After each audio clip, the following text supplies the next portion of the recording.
We begin tonight on the campus of Harvard, where students have joined the fray we've seen here in New England and around the country. Pro-Palestinian protesters occupying college campuses with encampments. Thanks for staying up with us. I'm Glenn Jones. And I'm Priscilla Casper. What started as a mad dash this afternoon is now a stalemate, with tents expected to stay up overnight. Our NBC 10's Michael Rosenfield joining us live from Harvard with reaction from students and the university. Michael, good evening.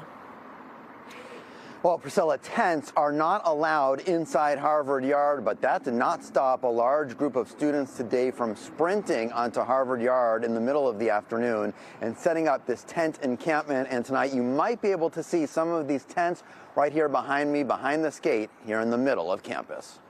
A group of Harvard students racing onto Harvard Yard, setting up a tent encampment.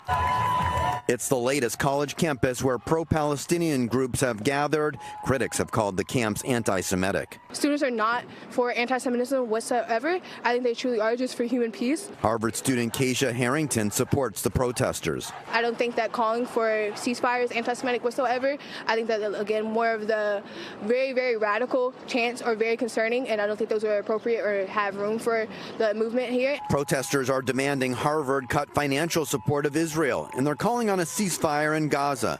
They're also upset the group Palestine Solidarity Committee was suspended from the school this week. Some of the encampments at various universities have become disruptive. At Harvard, the scene has been peaceful so far. Are you worried about your safety as a Jewish student here? Right now, I'm not. Rebecca Hirschfeld is a Jewish student at Harvard. She says the camp should come down if it gets out of hand, though she was expecting the protests to pop up as they've been spreading from campus to campus. It's not surprising, and as of right now, it's not threatening either. It's been very calm. I haven't heard anything that's made me feel unsafe at Harvard.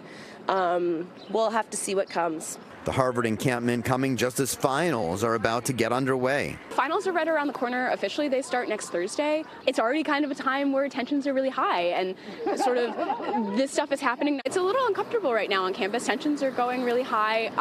A lot of students I know are trying to avoid the yard. In a statement, Harvard tells us, quote, "We are closely monitoring the situation and are prioritizing the safety and security of the campus community. We are not allowed onto Harvard Yard tonight, but the Harvard Crimson newspaper reports there's about 20 tents that are set up here." Live in Cambridge, Michael Rosenfield, NBC 10 Boston. There are protests happening at campuses nationwide. Let's start with the epicenter of this, Columbia University in New York City. Pro-Palestinian protesters have agreed to reduce the size of their encampment on the campus of Columbia as negotiations between university officials and student representatives continue. The protesters also said they would ensure only those enrolled at the school take part in the demonstrations. Today, Speaker of the House Mike Johnson is calling on Columbia University's president to resign and threatened military action to end the demonstration. If this is not contained quickly, and if these threats and intimidation are not stopped, there is an appropriate time for the National Guard. We have to bring order to these campuses. We cannot allow this to happen around the country. Going now to the University of Texas in Austin, where tensions escalated on campus this afternoon as students and others protested the Israel-Hamas war.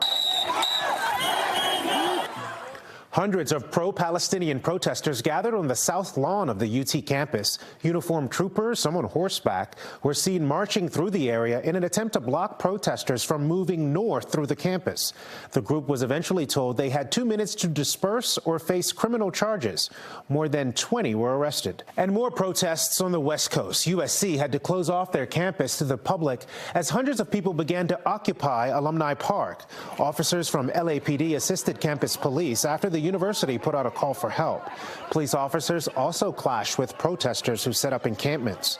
In addition, for calls of the university to divest from any company that profits from the war in Gaza, demonstrators there are calling for the school to end its Israel Study Abroad program.